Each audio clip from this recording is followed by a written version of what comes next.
Good day, everyone. I am Rhea J.B. Bocabos from BSC 4-2, and today we will talk about the rise and fall of Max Ray Butler, one of the most notorious hackers of all time, and it is a journey through cybercrime.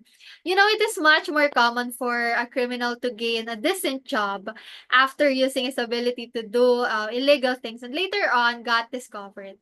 However, the story of Max Ray Butler has a different or has an opposite story. So he started his career as an FBI informant but became one of the most notorious hackers of all time. And in order to understand his decisions in life, let us dive deeper into his early life and background because he's already an FBI informant. Why would he choose to become a criminal? So there, Max grew up in Boise, Idaho, and was exposed to computer because his father owns a computer shop at that time. And at the age of 14, his parents got divorced, which led him to have behavioral issues. And it all happened during his high school year. He got expelled from school because he raided the school chemistry lab and sprayed the fire extinguisher in the hallway. So, also, with the same reason, he started to live with his father and he chose another school. And he chose to study at Boise State University to be with his girlfriend, Amy. Amy was um, Max's girlfriend who started to talk to other guy, which made Max very jealous. And she even tried to broke up with him. That's why he became so angry and he put his hands around her throat, and that's why he was found guilty of aggravated assault.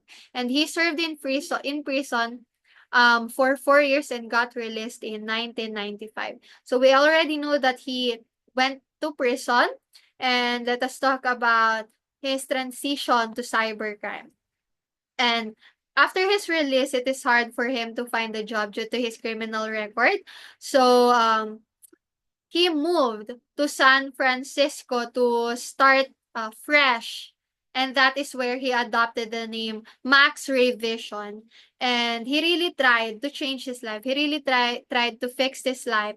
But then his past life wouldn't allow him or wouldn't leave him alone. So this is when he started to sell pirated um music, pirated software games into internet relay chat, and because of that, he faced a lawsuit of 300,000 from the Software Publishers Association. And surprisingly, the organization reduced the fine to 3,500 in exchange to his service. So, that's how good he is. He Just look at the difference of the fine. It is from 300,000 to 3,500, right? And because of that, he got discovered, or he got the FBI's attention and got discovered. So they hired him as an informant. So the FBI was like, he got the ability. He's a good hacker. We need him as an informant. So let's talk about Max life as an FBI informant. It is year 1997 when he became an FBI informant, where he targets cyber criminals. Um, he targets cyber criminals, and also because of his um, ability, many company hired him to hack their system so they would know that what vulnerabilities their sites have and prevent future attacks. So in this phase so there he also earned 100 to $150 per hour. So that's how good his pay is. So in this time of his life, he viewed himself as a white hat hacker who helped other people using his ability. So just as I said, he helped corporations to know the vulnerabilities in their systems. So that's his life as an FBI informant. And during his life as an FBI informant, this is his very first attack, road to being a notorious hacker. So let us talk about Bind. So Bind means Berkeley Internet Name Domain. So it is widely used as in DNS server software that translates domain into IP addresses. So Max found a vulnerability in the Bind software Bind is used across the internet, widely across the internet, and even by the government agencies. So, Max wasn't just messing around being an FBI informant. So, he reports the issue to the FBI. And he even patches the bug for them. But here's the twist. He secretly installs a backdoor. So this lets him control these systems whenever he wants without anyone knowing. And with this backdoor, he started targeting US military and government servers, basically collecting access point names like trophies. And but every good criminal leaves a trace, and security researchers at the Lawrence Berkeley National Laboratory noticed suspicious activity. So they detected these backdoors entries and traced the strange network behavior back to Max's home in San Jose. So he eventually got caught, and that is where when he pled guilty of what he did and sentenced to 18 months in prison.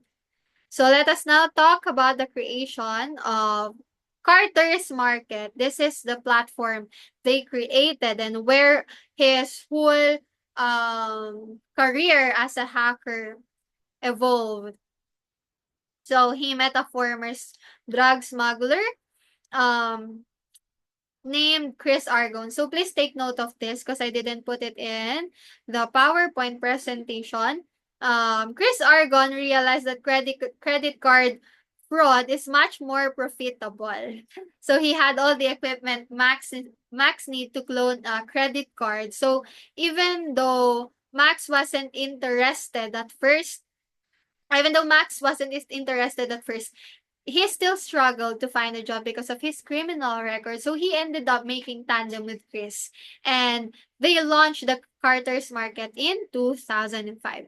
So Max started to hack the other hackers to steal credit card numbers by posing as a well-known seller who offers free Amex stamps. So when other sellers click the link, uh, sorry. When sellers click the link, Max's malware gave him control of their systems that allow him to steal the credit card numbers. So it is now then Chris' job to clone the credit card and make fake IDs for purchases identification purposes. So they will go after cloning the credit card and making a fake IDs, they will go on shopping spree at luxurious shops to buy expensive items like Chanel, LV, and so anything that you can think of. And then all of these items they got using the cloned credit cards will be sold online through online platforms like eBay and so on by Chris's wife. So Max also hacked into Florida Center to set up hidden server away from anywhere that could be traced back to him, and he used the alias Iceman to cover his identity. He became smart as time goes by because he was traced before and he learned. That's why he put a hidden server away from him and use an alias, Iceman. And Iceman hacked into various businesses. They hacked into various businesses, including a Pizza Chanel in Vancouver, Washington. So they stole over 2,000 credit card numbers in that business alone. And on Carter's Market, this is where they sell their stolen credit cards numbers. And according to the FBI, this site has a member of 4,500 people. Just imagine how many people would go into illegal things will do illegal things just to earn money.